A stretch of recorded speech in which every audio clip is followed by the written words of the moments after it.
6h53 sur Europe 1, tous les jours dans votre matinale de l'été, le conseil lecture en partenariat avec la librairie Mola à Bordeaux et Stéphane Place. Bonjour Stéphane. Bonjour Lionel, bonjour à tous. Alors ce matin, un livre qui se dévore en plusieurs épisodes en fait, et qui peut ainsi vous accompagner dans la tradition du feuilleton littéraire tout au long de vos vacances. Il s'agit de Blackwater de Michael McDowell.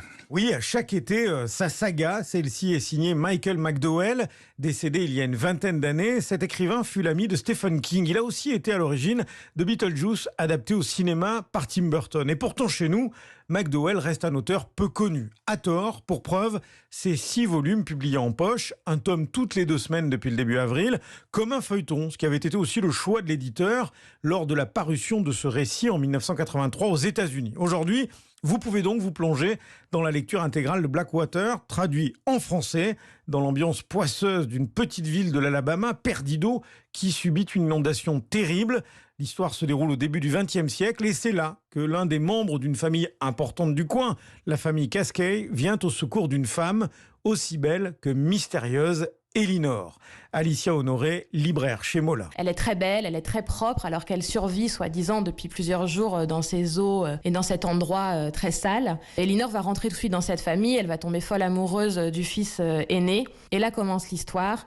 L'histoire classique d'une famille où des secrets, des trahisons vont prendre place. Et puis il y a ce petit plus que cette saga a, l'horreur qui se distille petit à petit. Voilà, on ne sait pas toujours où on met les pieds puisque Elinor est reliée aux rivières et aurait un pouvoir particulier que d'autres n'ont pas. C'est vraiment une fresque épique sur l'histoire d'une famille sur 50 ans. On est sur du fantastique si on a envie de croire un peu aux démons, au surnaturel. Mais je tiens vraiment à dire que c'est aussi pour les lecteurs pas de fantastique ou les lecteurs beaucoup plus classiques, si je puis dire. C'est vraiment une saga qui s'adresse à tous. Une fresque qui se lit comme l'on regarde une bonne série télé, avec la même gourmandise, la même impatience. C'est à l'éditeur Dominique Borde que l'on doit la publication en France de ces 6 volumes de Blackwater.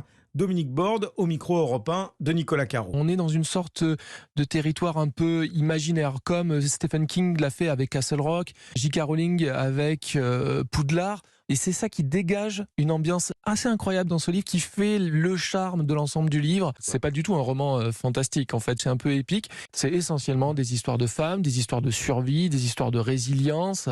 C'est diablement efficace. Et ce qui ne gâte rien, ces 6 volumes de Blackwater en format poche sont très beaux, des couvertures magnifiques, très travaillées, qui font penser à un jeu de cartes. Blackwater, donc 6 volumes en poche publiés chez Monsieur Toussaint Louverture, c'est le nom de la maison d'édition. Prix très accessible, puisque chaque tome coûte un peu moins de 9 €. Allez.